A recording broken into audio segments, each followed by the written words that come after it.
Et quand vous suivez le cas du Burkina, le cas du Mali, le cas du Niger actuellement, on sent véritablement que les masses se sont véritablement décidées à prendre en main leur destinée. Mais je voudrais dire que cela ne nous surprend pas. Pour tous ceux qui ont milité dans les organisations de masse progressistes, depuis le campus, c'était ça notre leitmotiv. Toujours décrier la domination impérialiste, toujours trouver les voies et moyens pour sortir le pays de ce marasme économique et de ces difficultés économiques. Donc, du coup, ça ne nous surprend pas. Deuxième clé de lecture. Deuxièmement, il faut dire également que seules certaines organisations et certains partenaires stratégiques n'ont pas compris la nécessité de ce changement de paradigme. Je parle notamment de l'ancienne métropole qu'est la France. Je parle des organisations sous-régionales telles que la CEDEAO.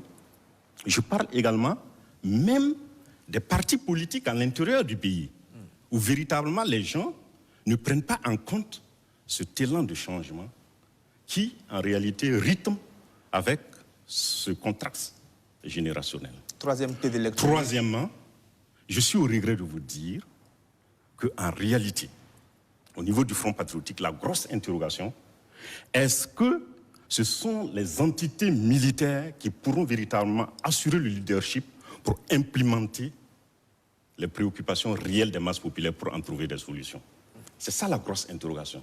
Interrogation pourquoi? Parce que les régimes démocratiques qui sont aujourd'hui décriés ont été véritablement en fait protégés par les mêmes institutions militaires. Nous, étudiants, pendant que nous étions en train de manifester pour véritablement nous sortir de ces difficultés, on était reprimés par les mêmes forces de l'ordre. Donc aujourd'hui, on peut comprendre la situation du Burkina, la situation du Mali, mais qu'un général au Niger qui a contribué pendant au moins 13 ans à assurer la sécurité, la garde présidentielle de l'ancien président, puisse véritablement, Mamadou Issoufou, puisse véritablement se prévaloir de cette dynamique de véritablement impulser des changements pour prendre en compte les aspirations réelles. Et en dernier ressort, il faut que les gens comprennent qu'il y a un conflit intragénérationnel. Et les jeunes veulent véritablement s'affirmer. Maintenant, ce sont les modalités par lesquelles qui font qu'au niveau du Front patriotique, nous estimons qu'il faut véritablement aller ensemble pour qu'on puisse trouver des solutions iguales. Alors, je vous ai écouté. La première question qui me vient en tête quand je vous ai... Des masses populaires à l'autodétermination est sans faille. Pour nous, voir des militaires qui sortent pour lancer des slogans que nous avions pendant longtemps lancés et réprimés par les mêmes militaires. Hauteur et puis comprendre que tout ça fait partie de la dynamique des peuples, de la marche des peuples et mieux de la gouvernance des pays. On ne peut pas penser qu'un coup d'État s'arrête au premier jour ou dans les 12 heures où on change l'ordre et puis ça s'arrête à là. À la limite, ce serait la même chose pour une élection, d'où les insatisfactions. Ce n'est pas le jour du vote avec le décompte qui fait qu'un président est libre de faire ce qu'il veut. Ce qu'il y a à prendre en compte dans l'analyse, c'est dire que c'est une conjonction d'événements, c'est une succession de décisions. Pratiquement toutes les 30 minutes, il y a une option. De manière globale, on est en train de sortir de la crise avec des postures. Ceux qui ont appelé tout de suite à réinstaller Bazoum, dans leur premier élan, y compris avec les menaces, n'avaient certainement pas tenu compte d'une décision qui viendrait peut-être du Burkina et du Mali.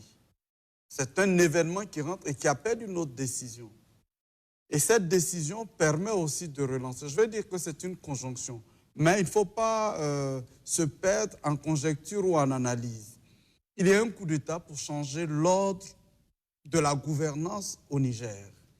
Certains refusent et veulent réinstaller la même chose. Il appartient aux deux blocs de piloter de sorte à atteindre leurs objectifs. Pour le moment, ce qu'on a annoncé qui allait s'arrêter en une semaine ne s'est pas encore arrêté. Ça continue. Bien au contraire, on se rend compte que leur posture, leur position, leur pouvoir se renforcent à travers les alliés. Mais c'est ça la vie. en général. Et comment analysez-vous la stratégie de la junte? Elle est en train d'affirmer son leadership. D'accord. On a tout fait de croire que c'est un... Les États-Unis font la même chose. Ils ont pris acte au début, ils ont ils ont montré leur opposition à ce coup d'État, mais au fur et à mesure, on se rend compte qu'ils ne sont pas sur la même longueur d'onde que la CEDEAO. Mais c'est ainsi, je veux dire que la finalité aujourd'hui, c'est qu'ils renforcent leur pouvoir et ceux qui les contredisent sont en train de perdre. C'est ça le réalisme. Vous parlez de renforcer... Et subalterne, de ne pas faire l'école de guerre. Ça veut dire qu'il y a une spécificité, il y a des principes qu'on ne peut pas avancer quand on n'y est pas. Je dis, par rapport à l'aîné Kalifara, devant le général Tiani, 1000 fois, je préfère l'analyse et la maîtrise de la chose militaire ou gouvernance de Tiani qui a fait une école de guerre, qui est au cœur du système. Maintenant, là où ça flanche, c'est de faire des projections sur la base de ces intuitions. Je pense qu'ils ne vont pas tenir. Non, là n'est pas la question. La question est-ce que, étant au cœur du pouvoir, il sait des choses. Étant général, il sait des choses ou pas. Et puis, finalement, et ce qui est très important pour moi et pour tous les peuples, c'est la dynamique de l'histoire. Vous avez peut-être 4 coups d'État, la Guinée, le Mali, le Burkina, maintenant le Niger. Ils n'ont pas les mêmes typologies. Ils n'ont pas les mêmes sociétés, la même sociologie, mais on se rend compte qu'il y a des convergences. Mais c'est ça justement le monde multipolaire, que chacun, en fonction de sa spécificité, aspire vers quelque chose qui l'équilibre. Le coup d'État, les militaires, l'âge ne sont pas les choses les plus importantes. Comme je disais, docteur Yaro, la question aujourd'hui, c'est une nouvelle pensée pour l'Afrique. Et ce n'est pas une question de génération d'âge. L'âge ne fait pas de révolution, sinon j'allais dire ceux qui ont été étudiants, qui ont milité pour une cause, 30 ans après, ils sont disqualifiés. Mais il sait très bien qu'on n'est pas disqualifié à cause de son âge. C'est une question de mentalité. Quand on est 5 ans, il y a des jeunes, bon, je ne peux pas m'oser cette expression-là, mais il y a des jeunes foireux autant que des vieux foireux. C'est une question de clan. Qui sont ceux qui sont pour une souveraineté affirmée, qui veulent assumer leur destin, qui veulent respecter certains principes de gouvernance, qu'ils soient vieux ou jeunes? En fait, c'est une alternance de systèmes. L'ancien était arrimé à la France et à d'autres puissances qui géraient le monde, et on avait ici des personnes moins performantes, mais qui réussissaient à s'installer. Aujourd'hui, on veut s'assumer, parce que justement, ceux qui militent pour les révolutions dans toutes les rues sont pratiquement des gens qui ne sont pas des étudiants, qui ne sont pas de la génération de la période révolutionnaire en son temps. C'est qu'il faut observer d'une manière drastique et sans rigueur. Voilà. C'est effectivement que l'histoire des peuples s'est faite de tout cela. On ne peut pas penser qu'il y a un schéma unique et donc, quels que soient les événements, on les ramène à ces événements pour comprendre. C'est des moments authentiques. Le Burkina, le Niger notamment, est en train de s'assumer, que ça vienne d'un général croulant, que ça vienne d'un chef même aveugle. Aujourd'hui, il y a une dynamique interne qui est en train de redéfinir les principes. Bon, rapidement. Oui, c'est la faute de la colonisation. Parce que nous, intellectuels africains, on pense toujours que l'Occident a changé. Non, regardez, l'Asie s'est libérée, l'Amérique latine s'est libérée, c'est nous. Mais pourquoi? Parce qu'on a des connaissances trop en retard, on ne lit pas le monde. Et par exemple, quand on prend ce que le Koro Kalifara vient de développer à propos de Jidanov, mais ça c'était par rapport au coup de Prague. Ça c'est dépassé. Aujourd'hui, qui a envoyé la Russie en Afrique, si on peut dire entre guillemets? C'est des intellectuels. Quelqu'un qui n'est même pas, c'est un démocrate, et comment il s'appelle, le président centrafricain. C'est lui qui a vu que nos civils, qui a vu Touadéra, voilà, c'est lui qui s'est en tout cas adressé à Poutine. Poutine a vu comment on a détruit la Libye. D'accord, on va revenir un peu sur les doctrines prochainement. Venons au sujet, il faut qu'on avance. Je vous ai parlé des sanctions et de leurs conséquences et j'ai posé la question à qui la faute, parce que des hommes souffrent, des hommes meurent. Il faut qu'on parle de toutes ces personnes civiles qui souffrent des sanctions aussi. C'est la question que je vous ai posée, allez-y. Donc la faute, c'est la recolonisation. Et parce que les Africains ne sont pas profonds. Pourquoi? Je vous ai dit la dernière fois ici que ça ne fait pas partie de la culture africaine. Où avons-nous eu ça? Voilà. Et ils ont mis les sanctions, pourquoi? C'est pour leur mettre la pression afin qu'ils lâchent le pouvoir comme il l'avait fait au Mali, et on a mis les Bandao qui partaient donner les informations à la France. C'est ce qu'ils veulent. Parce que si le Niger tombe, il ne peut plus recoloniser l'Afrique de l'Ouest. Parce que c'est par le Niger que les incursions venaient au Mali, depuis que le Mali a pris ses responsabilités. C'est par le Niger que les incursions venaient au Burkina Faso. Et regardez, quand on a chassé la France du Mali où elle s'est repliée, c'est au Niger. Quand on a chassé aussi la France du Burkina où elle s'est repliée, c'est au Niger. Donc le Niger demeure le dernier retranchement. Donc s'ils perdent le Niger, ils vont aller où maintenant? Maintenant, qu'est-ce qu'il faut faire? Il faut leur mettre maintenant la pression. Et la pression, c'est pour qu'on dise qu'il faut donner le pouvoir à un civil et ils vont venir encore et saboter la chose. Regardez actuellement, depuis que Bazoum est tombé, vous voyez maintenant qu'au niveau de la région, de la zone frontalière avec le Niger, le Burkina n'a plus de véritables attaques comme ça. Maintenant, les zones par lesquelles les attaques arrivent, vous voyez la zone de Mangodara du côté de la Côte d'Ivoire. Donc c'est un problème réel. Et quand je dis que c'est la colonisation, c'est comme ça qu'ils avaient fait pendant la période coloniale. Quand on finit de détruire une tribu, on exploite cette tribu pour attaquer l'autre. Et c'est comme ça qu'ils ont fait. Aujourd'hui, là, c'est quoi? C'est des Africains qui sont en train de mettre les bâtons dans les roues des Africains qui veulent se libérer. Maintenant, je termine en disant ceci. Rapidement, toujours, nous, les civils, les intellectuels africains doivent sortir des débats idéologiques, des débats marxistes-léninistes ou démocratiques, et aller dans la production des idées panafricanistes, aller dans des inventions pour proposer à nos gouvernements. On va revenir sur cela à l'époque africaine, naturelle, beaucoup de vertus, mais c'est à l'action surtout qu'il faut le faire. On ne saurait qu'apprécier cela. Mais je me demande même déjà la capacité à satisfaire ces 300 camions. Qu'est-ce que ça représente pour le Niger? C'est un geste, mais normalement, c'est un corridor qui doit être ouvert en permanence pour cela. Voilà, donc je crois qu'on doit avoir le courage d'aller beaucoup plus dans ces actions qui nous définissent, qui font qu'on se reconnaît en cela. Et me permettrait de réagir justement sur toutes ces analyses qui sont faites là. À la vérité, il n'y a qu'un seul fait, c'est affirmer la puissance d'État que nous sommes. Le Burkina, le Niger, techniquement sont des États, mais dans la mise en œuvre, n'ont pas les leviers de leur souveraineté. J'allais poser la question à l'aîné Kalifara. Finalement, la doctrine américaine, la doctrine russe, quelle est la doctrine africaine, s'il vous plaît? Non, c'est très rapidement là-dessus. Je veux dire ce qui est en train de se dérouler. C'est sous nos yeux notre doctrine. Notre doctrine, c'est avoir la pleine puissance de qui nous sommes. Les trésors qui sont sur nos terres nous appartiennent. Et c'est cela. Si on découpe les choses en analyse, en un point finir, on va perdre les réalités. La réalité, c'est qu'il y a une population sur un territoire avec une culture, avec une richesse, qui veut enfin avoir la possibilité de décider de son destin. Et c'est cette prise de destin, que ça passe par des jeunes militaires ou de vieux militaires, que ça passe par des civils, pourvu que les peuples s'affichent et assument leur décision et paient le prix pour cela. Voilà, je voudrais, pour que ce soit clair pour nous... En fait, de la perte de certaines valeurs dans nos contrées.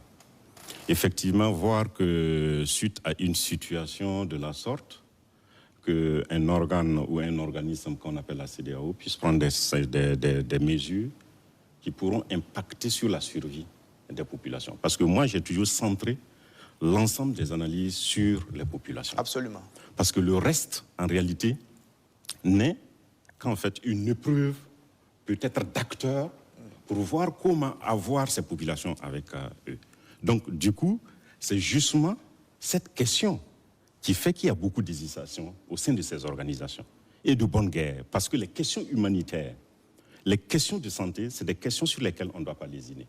Et aller, effectivement, moi, j'ai foi, voici pourquoi il y a toujours un balai diplomatique pour effectivement arriver à avoir des négociations afin qu'on puisse préserver l'essentiel et que ceux qui ne sont pas directement responsables de cette situation ne puissent pas subir les conséquences dommageables. Khalifa Siré, est-ce que les populations nigériennes civiles... En train de se faire, ce que vous appelez les masses, on ne peut pas se complexer d'assumer notre histoire. Voilà, et permettez, excusez-moi, vous posez une question qui est très nette. La population souffre de qui? Venons à cette question. Elle souffre de celui qui a pris les décisions. La population est la population. Celui qui a pris les sanctions lève les sanctions. On n'a pas à chercher des responsables ailleurs. Ce n'est pas la mission de la CEDEAO de prendre ces sanctions-là. Ce n'est pas d'ordre économique. Et il ne faudrait pas qu'il pose des actes de sanctions anti-humanitaires et puis nous amener, observateurs, journalistes, à chercher un responsable quelque part. Le responsable, c'est celui qui a pris les sanctions. S'ils veulent que ça s'arrête, ils lèvent les sanctions. Maintenant, ce qui se passe dans la gouvernance du Niger, en priorité, c'est les Nigériens. Au besoin, ils feront partie ceux qui ne leur conviennent pas.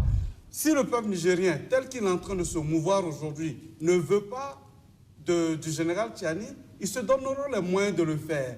Notre histoire souffre des intrusions, qu'elles soient de la sous-région ou qu'elles soient d'une autre puissance. Tant qu'on va s'introduire dans les histoires des uns et des autres, on se met en retard. Okay, on évolue. Je comprends que vous êtes très... Merci, M.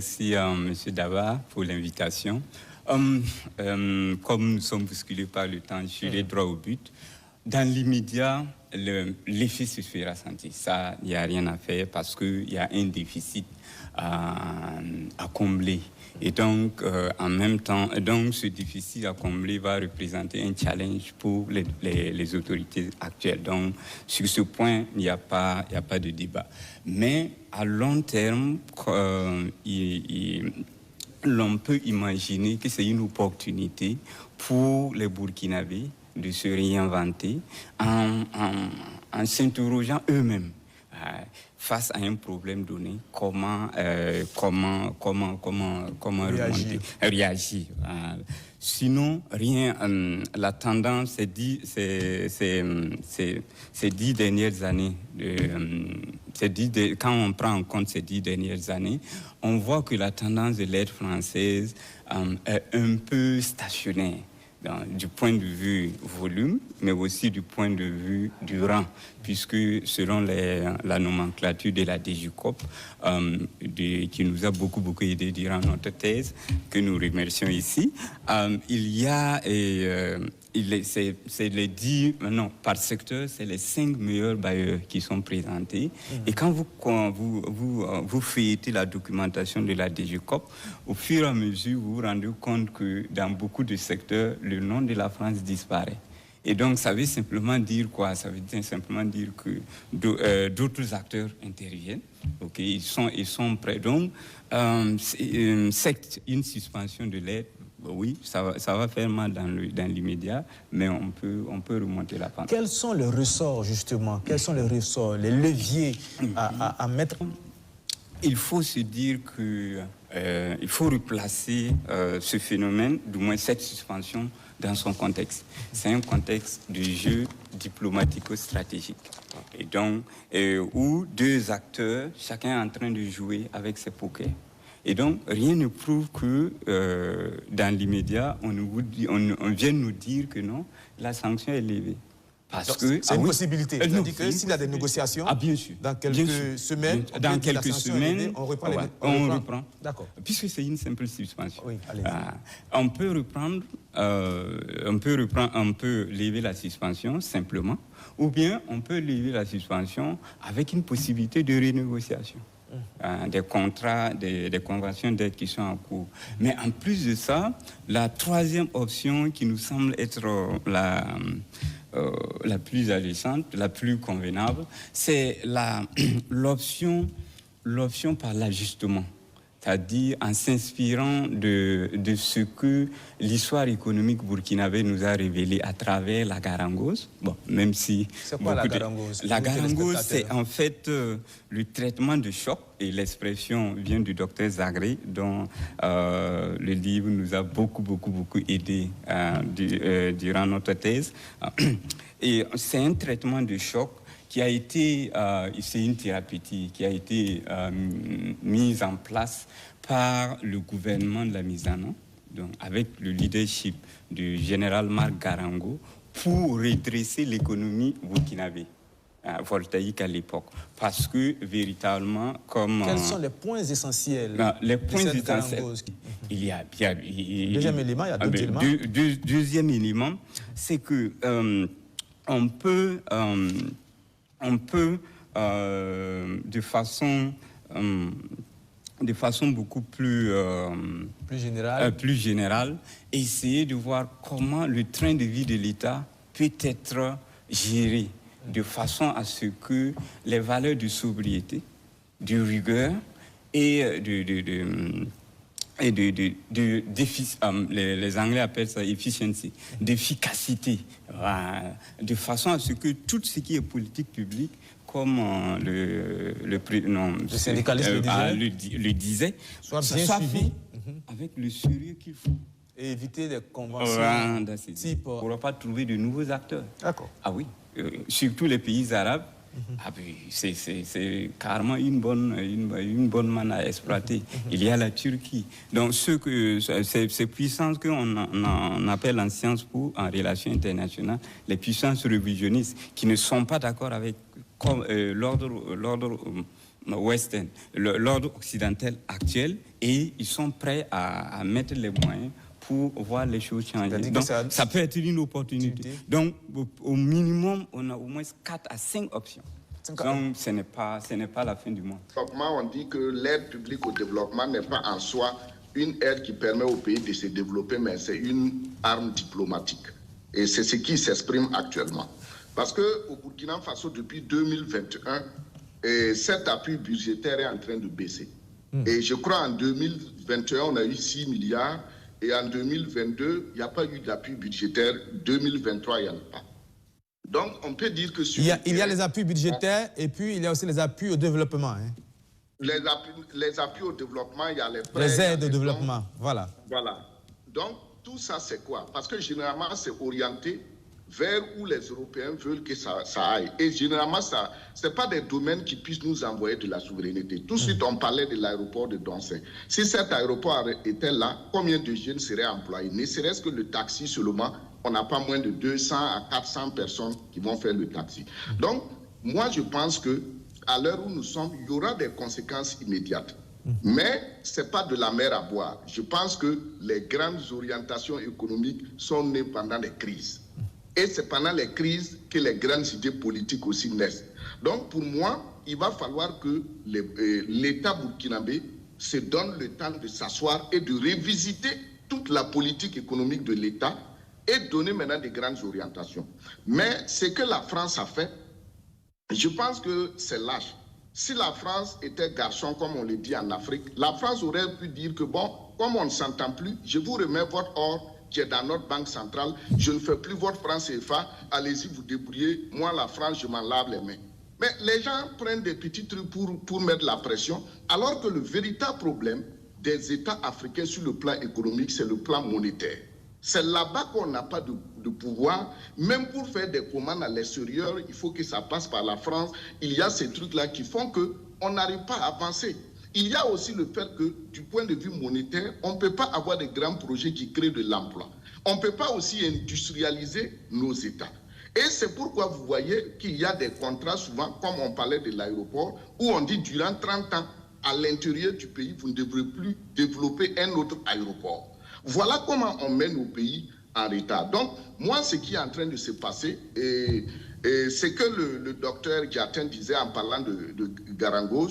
Et il faut aussi dire qu'on a eu des intellectuels qui ont pensé, les Kizerbo là ont pensé l'économie.